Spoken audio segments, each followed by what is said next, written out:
안녕하세요. 동행자님들, 더욱 행복해질 분들과 함께하는 아더맘입니다. 오늘은 다른 주식들보다 TQQQ 얘기를 많이 드리는 이유에 대해서 말씀을 드릴게요.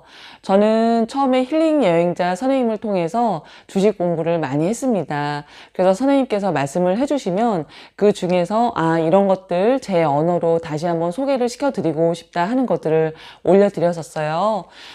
국내 2차 전지, 또 타이거 차이나 전기차, 타이거 글로벌 리튬, 또 필라델피아 반도체, 코덱스 미국 팡플러스, 그리고 타이거 미국 테크탑10, 그리고 미국 나스닥 100 지수를 추종하는 여러 가지 ETF들, 미국 S&P 500 지수를 추종하는 여러 가지 ETF들을 소개를 해드렸었어요. 그런데 우연히 TQQQ를 또 알게 되면서 필이 딱 왔습니다. 왜냐하면 이런 다른 ETF들도 마찬가지로 정말 은행 적금보다는 훨씬 더 훌륭한 그런 투자 방법이라고 생각을 합니다. 그렇지만 그 주식들을 생각을 했을 때 좀 더 돈을 더 많이 벌어서 더 많이 투자를 해야 된다라는 그런 개념이 좀 있었어요. 그런데 TQQQ는 물론 이것도 마찬가지로 투자 금액이 많을수록 나중에는 큰 수익을 얻는 것이지만 적은 금액으로도 오랜 시간을 잘 버텨냈을 때 큰 돈이 되는구나 라는 걸 공부를 했습니다. 그래서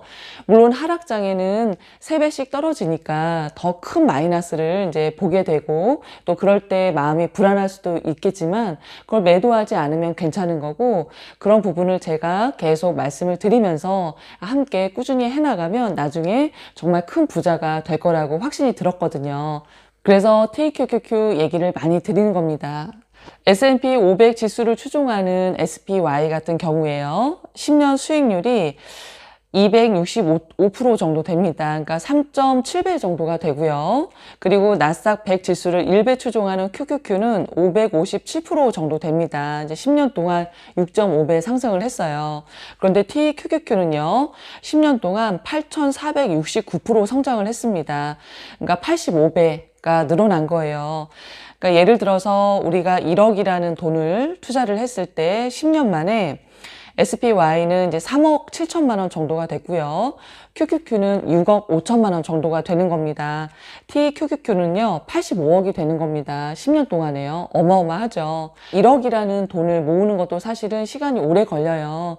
한 달에 만약에 100만 원씩 저축을 한다 그러면 한 8년 정도가 걸리는 시간이거든요. 그러니까 이거를 한 5천만 원으로 줄여볼게요. 그러면 한 달에 100만 원씩 저축했을 때 한 4년 정도 걸리거든요. 그렇게 해서 만약에 5천만 원의 종잣돈이 있다면 그걸 10년 동안 TQQQ에 투자를 한다면 나중에 한 43억, 42억 이렇게 되는 거거든요. 어마어마한 그런 큰 부를 이룰 수 있어요. 그래서 저는 지금 돈이 많은 분들도 많이 계시겠지만 이렇게 좀 그냥 평범한 분들이 훨씬 더 많다고 저는 생각을 하고, 제 주변에도 그런 분들이 훨씬 더 많으세요. 그래서 그런 분들께 그냥 노후에 먹고 살기 충분한 정도가 아니라 정말 큰 부자가 되기를 소망하고, 그렇게 하기 위해서는 가장 중요한 것이 나의 마음가짐이더라고요. 어떤 하락장일 때 3배씩 떨어지니까 그런 마이너스를 크게 경험하더라도 팔지 않으면 되죠. 근데 그럴 때 불안한 마음이 들 수 있어도 함께 많은 분들이 해나가면 저는 충분히 이룰 수 있을 거라고 생각을 하거든요. 그래서 이렇게 TQQQ 얘기를 많이 드리는 겁니다. 제가 왜 싱킹이라는 책 얼마 전에 구입했다고 말씀드렸죠. 쭉 읽어보는데 너무 재밌어요. 그러니까 술술술 익히는 책 있죠. 어려운 내용 없고 이 켈리 최 회장님께서 겪어왔던 일들을 쭉 수필처럼 이렇게 써주셨기 때문에 술술술 굉장히 많이 나가더라고요. 그래서 이번 주말에 다 읽을 수 있을 것 같아요. 읽는 과정에 중학교 졸업하고 고등학교는 이제 낮에는 공장에서 일하고 밤에는 이제 고등학교 이제 공부를 하고 이런 식으로 쭉 해오시다가 일본 유학, 프랑스 유학 갔던 그런 이야기들까지 이제 읽었거든요. 근데 그 중에 제가 생각하는 마인드와 비슷한 부분이 있어서 한번 말씀을 드릴게요. 나는 실패를 두려워하지 않았다. 처음 프랑스에 왔을 땐 내가 틀릴지도 모른다는 생각에 위축된 적도 많았다. 하지만 어느 순간 그런 생각이 나를 조금도 성장시키지 않는다는 것을 알게 되었다. 사람들이 나를 우습게 본다고 한들 어쩔 수 없다고 마음을 먹자 더 이상 위축되지 않았다. 한 번은 내가 말 실수를 했더니 친구가 말했다. 켈리, 그거 틀린 거야. 그래? 몰랐어. 네 덕분에 새로운 걸 하나 배웠네. 정말 고마워. 바로 인정하면 누구도 나를 욕하지 않았다. 그게 프랑스 문화였다. 설령 욕을 먹는다고 해도 어쩔 수 없었다. 실패하지 않고 되는 일은 이 세상에 없다는 것을 잘 알고 있었기 때문이다.